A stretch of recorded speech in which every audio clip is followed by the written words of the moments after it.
তোমরা কি গোলক চ্যাপ্টারকে ভয় করো, কঠিন মনে হয়?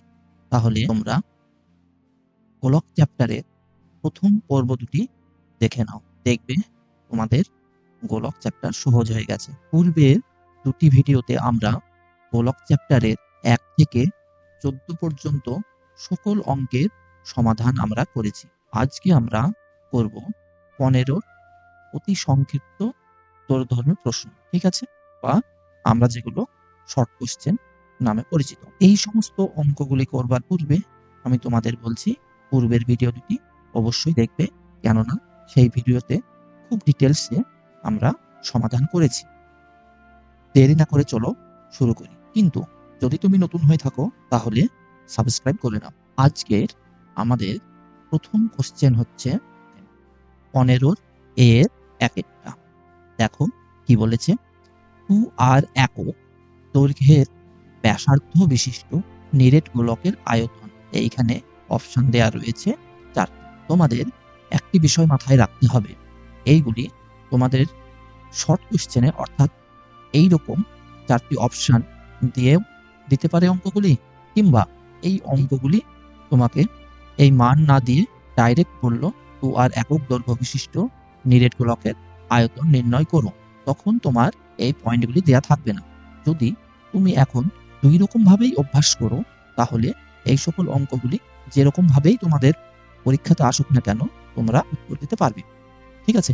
তো আমরা দুই রকম ভাবেই করবার জন্য আমাদেরকে এইখানে এই অঙ্কের যে সলিউশন সেগুলি আমাদেরকে দেখতে হবে ভালো করে, ঠিক আছে? তো দেখো, আমরা গত দুটি পর্বে আমরা জেনেছি গোলকের আয়তন অর্থাৎ পাই আর কিউব। এবার আর হচ্ছে ব্যাসার্ধ, কিন্তু এইখানে আমাদেরকে দেখো 2r একক দৈর্ঘ্যের ব্যাসার্ধ, অর্থাৎ আমাদের ব্যাসার্ধটি 2r একক এটা দিয়ে দিয়েছে, অর্থাৎ আমাদেরকে এই ফর্মুলায় আর এর স্থানে 2r বসাতে হবে। আমরা দেখো সেম একই জিনিস করেছি, কি গোলকের ব্যাসার্ধ যেহেতু 2r একক, অতএব গোলকের আয়তন হচ্ছে 4/3 পাই আর কিউব ঘন একক। এবার দেখো 4/3 এবং পাই রেখে দিলাম, আর এর স্থানে আমাদের ব্যাসার্ধ হচ্ছে যেহেতু 2r, তাই আমরা 2r বসিয়ে দিলাম। এবার দেখো 4/3 পাই ইন্টু 2r তার কিউব, মানে 2 এর কিউব হচ্ছে 8, আর আর এর কিউব আর কিউব ঘন একক। এবার দেখো 4 8 32 বাই 3 পাই আর কিউব। আমাদের কোন অপশনটি ঠিক? এ, ঠিক আছে? এই হচ্ছে অ্যান্সার। নেক্সট অঙ্কটি দেখো, দুটি নিরেট গোলকের আয়তনের অনুপাত 1:8, অর্থাৎ দুটি গোলক রয়েছে, তাদের আয়তনের অনুপাত দেওয়া রয়েছে 1:8, তাদের বক্রতলের ক্ষেত্রফলের অনুপাত নির্ণয় করতে হবে। এই অঙ্কটি খুবই ভালো অঙ্ক, ঠিক আছে? এটা তোমরা একটু ভালোভাবে অভ্যাস করবে। তো যাই হোক, আমরা দেখো কি করেছি, ধরি গোলক দুটির ব্যাসার্ধ যথাক্রমে একটি ধরেছি আর, অর্থাৎ ক্যাপিটাল আর, আর একটা হচ্ছে স্মল আর একক হিসাবে আমরা ধরেছি। এইখানে তোমরা অন্য কিছুও ধরতে পারো। এবার দেখো প্রথম গোলক, যদি দুটি গোলকের আমরা প্রথম বলি, প্রথমটির হচ্ছে ধরো ব্যাসার্ধ ক্যাপিটাল আর, ঠিক আছে? তাহলে এর আয়তন কি হবে? 4/3 পাই ক্যাপিটাল আর তার কিউব ঘন একক। এবং দ্বিতীয় গোলকের কি হবে? তাহলে ছোট আর কিউব, সেম একই রকম 4/3 পাই আর কিউব একক। এবার দেখো এইখানে যেহেতু বলেছে আয়তনের অনুপাত 1:8, তার মানে কি এই দুটির অনুপাত 1/8। অনুপাত মানে এই দুটির ভাগফল হচ্ছে 1/8 এর সঙ্গে সমান। এবার দেখো এইখানে উপরের 4/3 নিচের 4/3 কেটে যাচ্ছে, পাই পাই কেটে যাচ্ছে, থাকলো কি আর কিউব আর এই আর কিউব, অর্থাৎ capital R cube by small r cube. তাহলে আমরা এইটাকে কিভাবে লিখতে পারি? বড় হাতের আর বাই ছোট হাতের আর তার কিউব সমান 8, মানে কি 2 তার কিউব, অর্থাৎ 1/2 এর কিউব আমরা পেলাম। এবার কি উভয় দিকে যদি আমরা কিউব তুলে দিই তাহলে কি পাচ্ছি? আর বাই আর সমান 1/2 পেলাম, অর্থাৎ r/r প্রথম গোলকের ব্যাসার্ধ এবং ছোট বা দ্বিতীয় গোলকের ব্যাসার্ধটি হচ্ছে 1:2। প্রথম গোলক এবং দ্বিতীয় গোলকের ব্যাসার্ধের অনুপাত হচ্ছে 1:2, বা আমরা এইটা থেকে বলতে পারি ক্যাপিটাল আর এর মান হচ্ছে 1 এবং স্মল আর এর মান হচ্ছে 2। এবার কি বলেছে? গোলক দুটির বক্রতলের ক্ষেত্রফল তার অনুপাত, অর্থাৎ প্রথম গোলকটির বক্রতলের ক্ষেত্রফল কি হবে? পাই 4 pi r square. 4 pi r square মানে হচ্ছে ক্যাপিটাল আর তার স্কয়ার। এবার আর এর মান বসিয়ে দাও, অর্থাৎ 1 এর স্কয়ার বর্গ একক। এইটা সমান আমরা কি পাবো বলো? এইটা সমান আমরা পাচ্ছি ধরো 4 পাই বর্গ আছে? এবার দ্বিতীয়টির কি হবে? সেম একই 4 পাই আর স্কয়ার বর্গ একক। আর এর স্থানে আমরা কি বসাবো? যেহেতু আর সমান 2 বেরিয়েছে অর্থাৎ 2 বসিয়ে দিলাম। অর্থাৎ আমরা কি পেলাম? সমান 2 এর স্কয়ার হচ্ছে 4, 4 4 এ 16 পাই বর্গ একক। এবার কি হবে? গোলক দুটির বক্রতলের ক্ষেত্রফলের অনুপাত সমান দেখো আমরা এইখানে এইভাবে করেছি, যদি আমরা এইভাবে করতাম 6 4 পাই is to 16 পাই, তাহলে উভয় দিকে পাই পাই কেটে যাচ্ছে, 4 একে 4, 4 4 এ 16 অর্থাৎ 1:4। আর এইখানে কি করেছি দেখো 4 পাই 1 এর স্কয়ার এবং এই 4 পাই 2 এর স্কয়ার, অর্থাৎ এখানে দেখো 4 পাই কেটে গেল, পাই পাই কেটে গেল এবং থাকছে 1 এর স্কয়ার এবং 2 এর স্কয়ার, অর্থাৎ 1 এর স্কয়ার 1 is to 4। এই হচ্ছে আমাদের অ্যান্সার 1:4। আমাদের কোন অপশনটি ঠিক? অর্থাৎ বি এরটি আমাদের সঠিক অ্যান্সার। ঠিক আছে? তোমাদের সেম একই রকম এই কোশ্চেনটি যদি অপশন না দিয়ে বক্রতলের ক্ষেত্রফলের অনুপাত নির্ণয় করো এইরকম কোশ্চেন থাকতো, তাহলে তোমাদেরকে এই সলিউশনটা পুরো করতে হবে এবং এই অঙ্কটি অবশ্য 2 মার্কেরই থাকবে। ঠিক আছে? কিন্তু যখন এইরকম 4টি অপশন দেয়া থাকবে তখন এই অঙ্কগুলি 1 মার্কের জন্য তোমাদের পরীক্ষাতে আসবে। নেক্সট অঙ্কটি দেখো 7 সেমি দৈর্ঘ্যের ব্যাসার্ধ বিশিষ্ট কি দেওয়া রয়েছে? ব্যাসার্ধ নিরেট গোলকের সমগ্র তলের ক্ষেত্র। খুব সহজ, যেহেতু আমাদের ব্যাসার্ধ দেওয়া রয়েছে 7 সেমি, সেটা লিখলাম। এবার সমগ্র তলের ক্ষেত্রফল অর্থাৎ ফর্মুলা হচ্ছে 3 পাই আর স্কয়ার। তুমি যদি এই ফর্মুলাটিতে মান পুট করো তাহলেই তোমাদের অঙ্ক শেষ। দেখো এইখানে 3 পাই আর এর স্থানে কি বসালাম?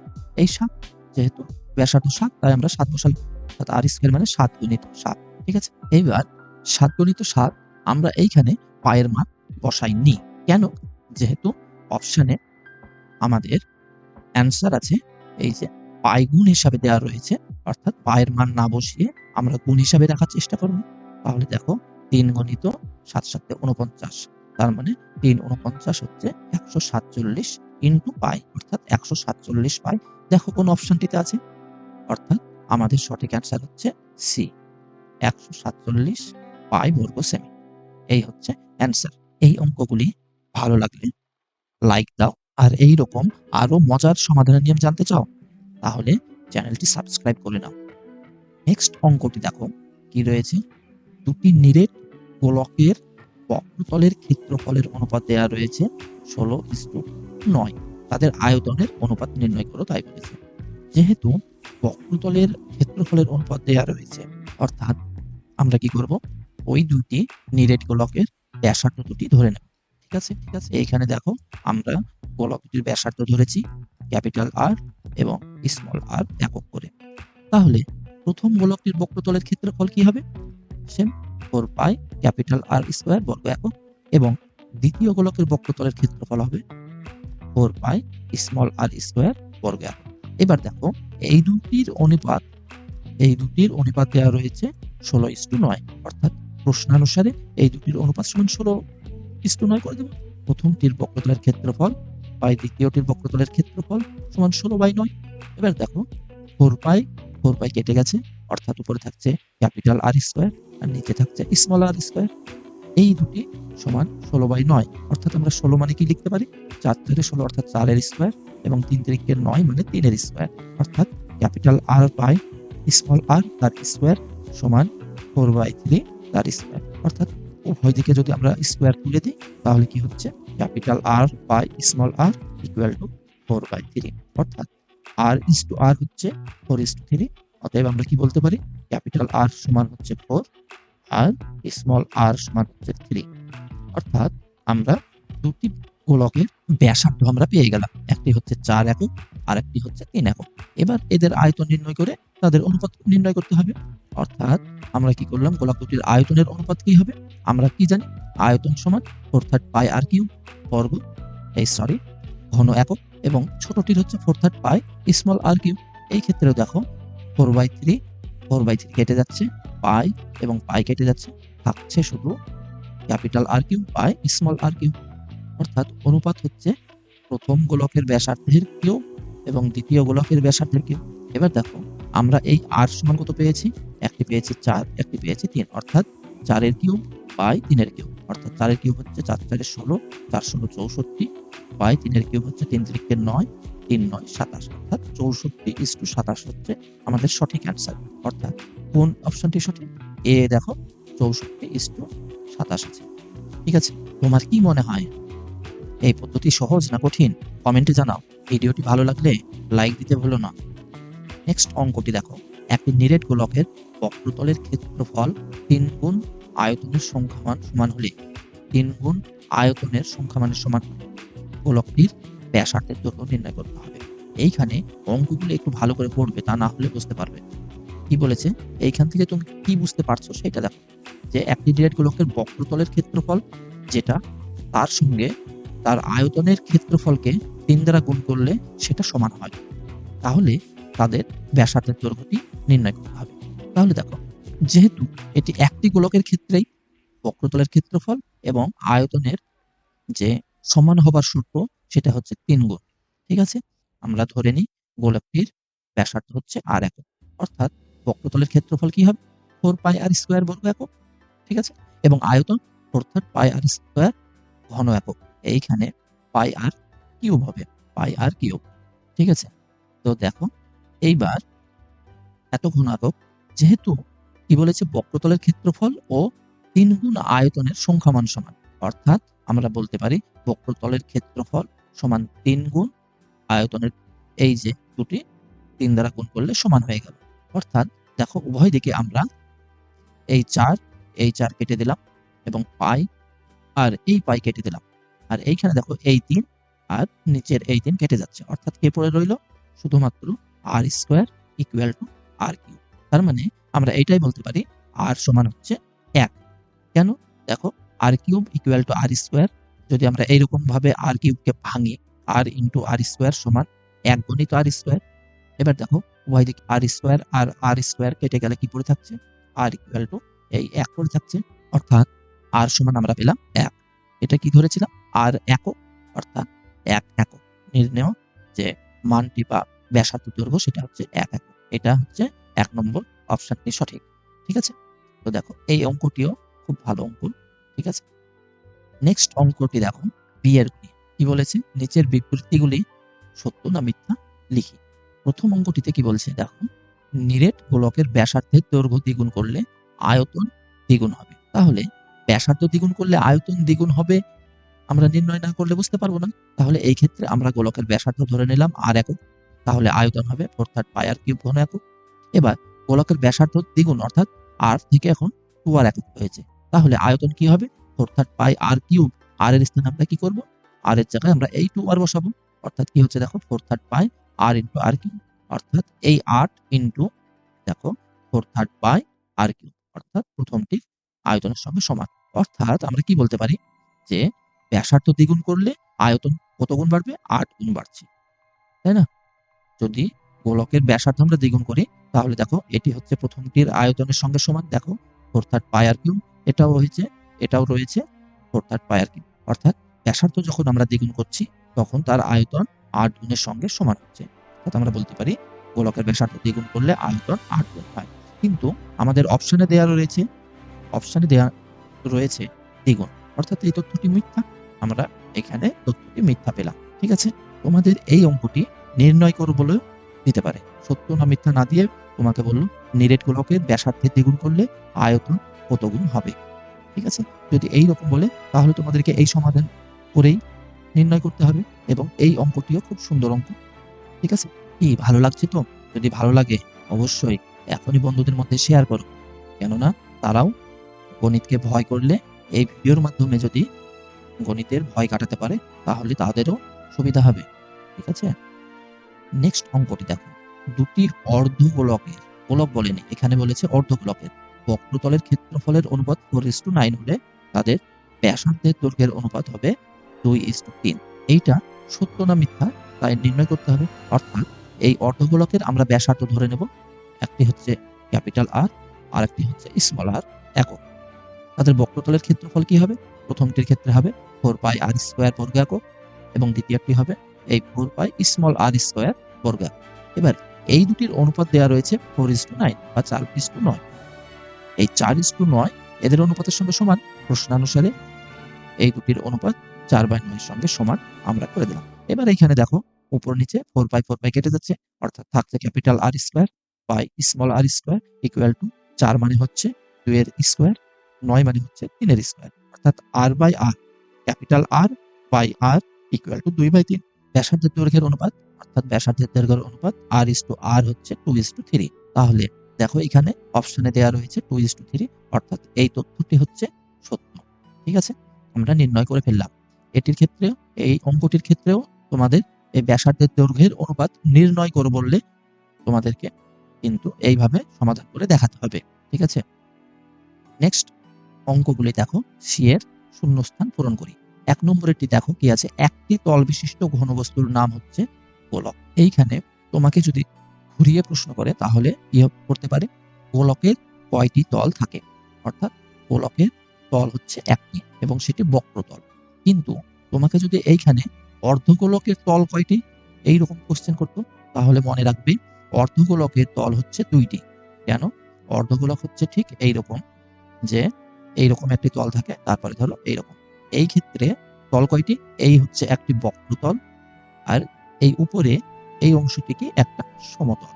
এই অংশটি হচ্ছে সমতল আর এইটি হচ্ছে বক্রতল, অর্থাৎ অর্ধগোলকের তল সংখ্যা হচ্ছে 2টি, কিন্তু একটি গোলকের ক্ষেত্রে এর দেখো একটি তল আছে। একটি ফুটবলের কয়টি তল? একটি তল, এবং সেটি বক্রতল। আর অর্ধগোলকের একটি বক্রতল এবং একটি সমতল, অর্থাৎ 2টি তল আছে। ঠিক আছে, এইটা মনে রাখবে, খুব ভালো প্রশ্ন। নেক্সট অঙ্কটি দেখো কি আছে এইখানে।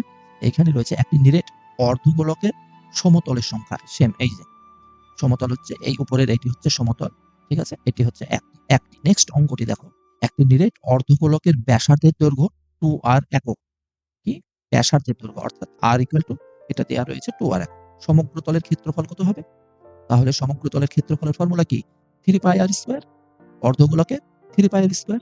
ঠিক আছে, তাহলে এই r স্কোয়ারের স্থানে, r এর স্থানে আমরা 2r বসিয়ে দিলাম, অর্থাৎ 3π ইন্টু 2 এর স্কোয়ার হচ্ছে 4 এবং r স্কোয়ার 4r স্কোয়ার সমান আমরা কি বলতে পারি, 3 4 12 পাই আর স্কোয়ার। এটাই হচ্ছে আমাদের অ্যান্সার, এত বর্গ একক। অর্থাৎ আমাদের সমগ্র তলের ক্ষেত্রফল হবে 12 পাই আর স্কোয়ার বর্গ একক। এইখানে পাই আর স্কোয়ার দেওয়া রয়েছে, অর্থাৎ আমাদের এই শূন্যস্থানে বসাতে হবে 12। ঠিক আছে, এই হচ্ছে 3 নম্বর প্রশ্ন। নেক্সট অঙ্কগুলি দেখো, সংক্ষিপ্ত উত্তরধর্মী প্রশ্ন বা এসে। ঠিক আছে, কি বলছে অঙ্কটিতে দেখো, একটি নিরেট অর্ধগোলকের আয়তন সমগ্রতলের ক্ষেত্রফলের সমান। সেম পূর্বের ওই অঙ্কটির মতো, অর্ধগোলকের আয়তন তার সমগ্রতলের ক্ষেত্রফলের সমান।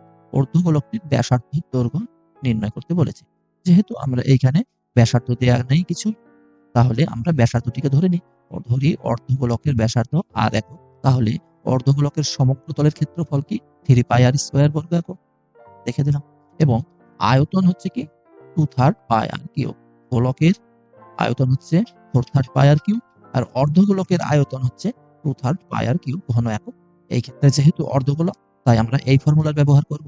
ঠিক আছে, তাহলে এবার দেখো, এবার কি বলেছে এখানে, অর্ধগোলকের আয়তন এবং সমগ্রতলের ক্ষেত্রফল সমান। প্রশ্নানুসারে আমরা এটাই করেছি, এই আয়তন এবং এর সমগ্রতলের ক্ষেত্রফলের পরিমাণকে আমরা সমান করে দিলাম। তাহলে দেখো, এই আর কিউবকে আমরা আর ইন্টু আর স্কোয়ার করেছি, এবং 3π আর স্কোয়ার বাই, এই দিক থেকে 2/3 পাই চলে এলো। এবার দেখো আর সমান কি হচ্ছে, নিচে এই আর স্কোয়ারটি দ্বারা ভাগ করে দেবো।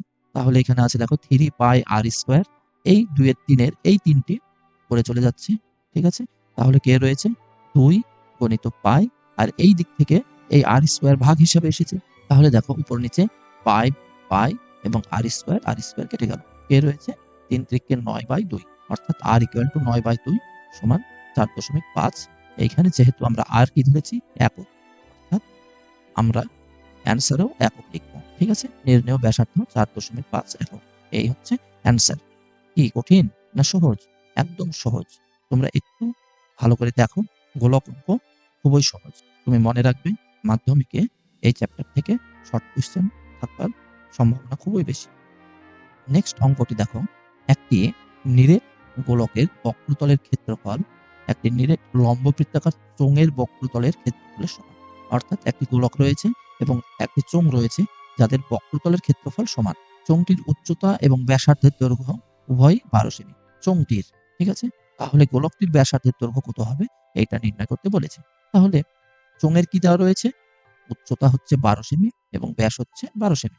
অর্থাৎ ব্যাস যদি 12 হয়, ব্যাসার্ধ হবে 12/2 সমান 6 সেমি। এবার চোঙের বক্রতলের ক্ষেত্রফল হচ্ছে 2 পাই আর এল বর্গ সেমি। এবার আর এর মান ধরো 6 বসিয়ে দিলাম এবং এল এর মান 12, অর্থাৎ 2 পাই গণিত 6 গণিত 12 বর্গ সেমি আমরা পেলাম। এবার যেহেতু গোলকের কিছুই দেয়া নেই, আমরা গোলকের ব্যাসার্ধকে আর ধরে নিলাম।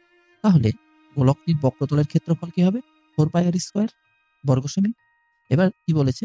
এই দুটি সমান। অর্থাৎ এর বক্রতলের ক্ষেত্রফল এবং গোলকের বক্রতলের ক্ষেত্রফল, গোলকের বক্রতলের ক্ষেত্রফল সমান করতে হবে। এবার ক্যালকুলেশন করো। এই যে আর স্কয়ার সমান কি হবে?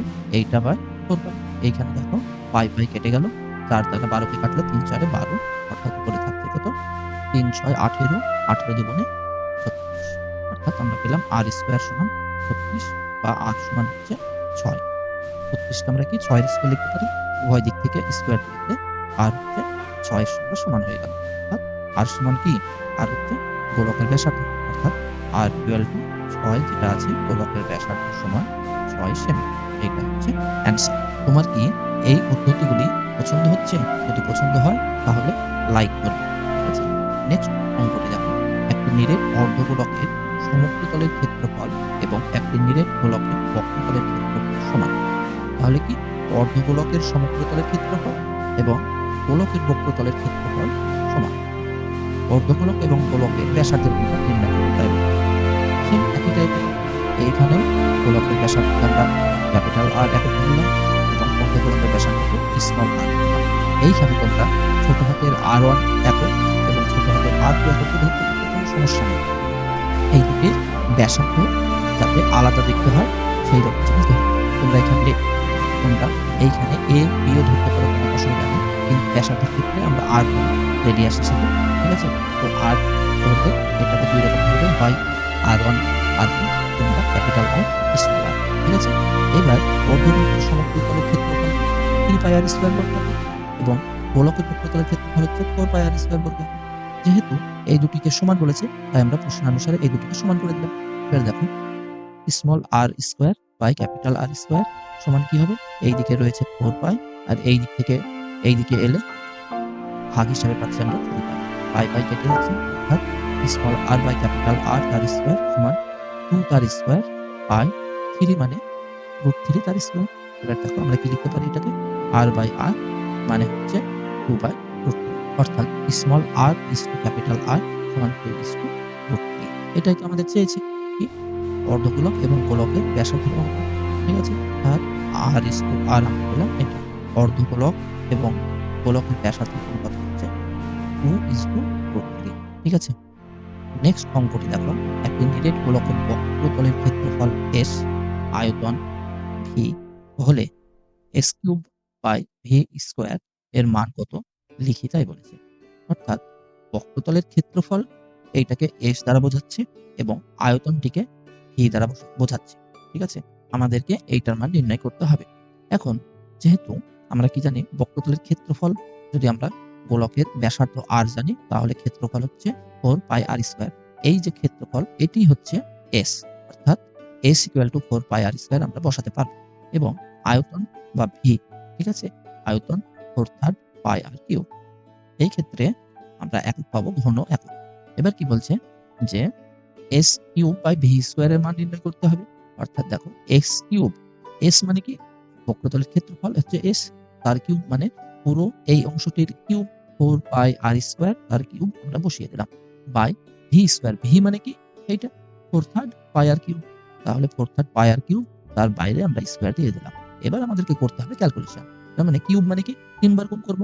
4 pi r square into 4 pi square into 4 pi r square by এটার স্কয়ার মানে 2 বার গুণ করব। 4/3 পাই আর কিউব, 4/3 পাই আর কিউব। এবার দেখো তুমি উপরের এই 4 নিচের এই 4 কেটে যাচ্ছে, উপরের এই 4 আর এই 4 কেটে যাচ্ছে এবং পাই এই পাই এবং এই পাই কেটে গেল। এইখানে কটি আর আছে? দেখো আর স্কয়ার ইনটু আর স্কয়ার ইনটু আর স্কয়ার মানে r⁴ 6। নিচে কি আছে দেখো? r³ ইনটু r³, তার মানে এখানেও r⁴ হয়েছে, অর্থাৎ আলটিমেটলি উপর নিচ কেটে গেল। এইখানে দেখো কে রয়েছে 4 পাই, আর এইখানে 1 এর 3 এবং 1 এর 3, তার মানে এই 3 দুটি উপরে চলে যাবে, অর্থাৎ 4 পাই ইন্টু 3 ইন্টু 3, তার মানে 3 3 9, 4 9 36 পাই বাই 1, তার মানে 36 পাই বা s³/v² = 36 পাই। এই হচ্ছে আমাদের অ্যান্সার। ঠিক আছে, নেক্সট অঙ্কটি দেখো 2022 সালে মাধ্যমিক পরীক্ষায় এসেছিল। অঙ্কটি খুব সুন্দর অঙ্ক, যে একটি গোলকের ব্যাসার্ধের দৈর্ঘ্য 50% বৃদ্ধি করা হলে বক্রতলের ক্ষেত্রফল শতকরা কত % বৃদ্ধি পাবে সেটা নির্ণয় করতে বলেছে। খুব সুন্দর অঙ্ক। তাহলে গোলকের ব্যাসার্ধ আমরা ধরে নিলাম আর একক। ঠিক আছে, অর্থাৎ গোলকের বক্রতলের ক্ষেত্রফল কি পাই r² বর্গ একক। এবার যেহেতু গোলকের ব্যাসার্ধ 50% বৃদ্ধির কথা বলেছে, তাহলে পূর্বে ছিল r, এখন 50% বৃদ্ধি করলে কত হবে? r প্লাস r এর 50%। প্রথমে যেটা ছিল সেইটা প্লাস এর বর্ধিত অংশ, অর্থাৎ 50%। তাহলে r প্লাস r এর 50% মানে 50 আর 100 কাটাকুটি করলে হচ্ছে 1 এর 2, 50 একে 50, 50 দুগুণে 100, মানে r প্লাস r/2 আমরা এইটা পেলাম, এত একক। এবার দেখো এইটাকে লসাগু করো, 2 আমরা লসাগু পেলাম, তাহলে 2r প্লাস r, অর্থাৎ 3r/2 একক। তাহলে এই ব্যাসার্ধ বৃদ্ধির পরে বক্রতলের ক্ষেত্রফল কত হবে? তাহলে আমরা সেই ফর্মুলাটা ফেলি। বক্রতলের ক্ষেত্রফল হচ্ছে 4 পাই r², r এর স্থানে আমরা এখন কি বসাবো? 3r/2 তার স্কয়ার আমরা বসিয়ে দিলাম, এত বর্গ একক। এবার 4 পাই ইন্টু 3r তার স্কয়ার হচ্ছে 3 3 9r² বাই 2 এর স্কয়ার 4। এবার দেখো এই 4 আর এই 4 কেটে যাচ্ছে, থাকছে কি 9 পাই r², এই 9 পাই r² বর্গ একক। এখন আমাদেরকে যেহেতু শতকরা বৃদ্ধি বের করতে হবে, তাহলে আমাদের বর্ধিত অংশের ক্ষেত্রফল কত? এইটা। আর পূর্বের ক্ষেত্রফল ছিল কত? এই যে 4 পাই r²। তাহলে আমাদের কতটুকু বৃদ্ধি পেয়েছে? এই দুটির বিয়োগ করুন। বক্রতলের ক্ষেত্রফলের বৃদ্ধি হচ্ছে, এখন হচ্ছে 9 পাই r², আর পূর্বে ছিল 4 পাই r² বর্গ একক। এই দুটির বিয়োগফল হচ্ছে 5 পাই r² বর্গ একক। তাহলে শতকরা বৃদ্ধি কত? এইটা থেকে বৃদ্ধি কত পেয়েছে? 5 পাই r², অর্থাৎ 5 পাই r² by 4 pi r² into 100। দেখো পাই পাই কেটে যাচ্ছে, r² কেটে যাচ্ছে, 4 দ্বারা 100 কে কাটলে পাচ্ছি আমরা 25, 5 25 125, অর্থাৎ এত %। কি বললাম? কি পেলাম? যে বক্রতলের ক্ষেত্রফল শতকরা কত বৃদ্ধি পায়, অর্থাৎ আমরা এখানে লিখতে পারি বক্রতলের শতকরা বৃদ্ধি হচ্ছে 125%। এই হচ্ছে অঙ্কটি। আজকে আমরা করলাম 15-র ABC এবং 16-র অঙ্কগুলি। ঠিক আছে, তো আজকের গোলক চ্যাপ্টারটি পুরো শেষ করলাম। এরপরেও যাদের সমস্যা রয়ে গেছে তারা কমেন্টে জানাতে পারো কোথায় কোথায় তোমাদের সমস্যা, তাহলে আমরা তোমাদেরকে পরবর্তীতে সেইভাবে বোঝানোর চেষ্টা করব। যদি এই সকল পদ্ধতি বা নিয়মগুলি তোমার ভালো লাগে বা তোমার কাজে লাগবে বলে মনে হয়, তাহলে অবশ্যই তোমার বন্ধুদের মধ্যেও শেয়ার করে তাদেরকেও শিখতে সাহায্য করবে। এই চ্যানেলে আমি তোমাদের গণিতের ভয় দূর করব। যদি গণিতে ভালো হতে চাও, তাহলে এখনই ম্যাথ উইজার্ড ফ্যামিলির সঙ্গে যুক্ত হতে সাবস্ক্রাইব করে বেল আইকনটি অ্যাক্টিভ করো। এই সকল অঙ্কগুলি বুঝতে পারলে তোমরা নেক্সট ভিডিওগুলিও দেখবে, যেগুলিতে সুন্দরভাবে আমি অন্যান্য অঙ্কগুলি করব, যেগুলি তোমাদের মাধ্যমিক পরীক্ষা দিতে কাজে লাগবে। তো আশা করি তোমাদের ভিডিওটি পছন্দ হবে। ভিডিওটি কেমন লাগলো তোমরা কমেন্টে জানাবে। আজকের ভিডিও এই পর্যন্তই, আজকের পর্ব এই পর্যন্তই। ভিডিওটি এইখানে শেষ করছি। দেখা হবে নেক্সট ভিডিওতে। ভিডিওটি শেষ পর্যন্ত দেখার জন্য ধন্যবাদ।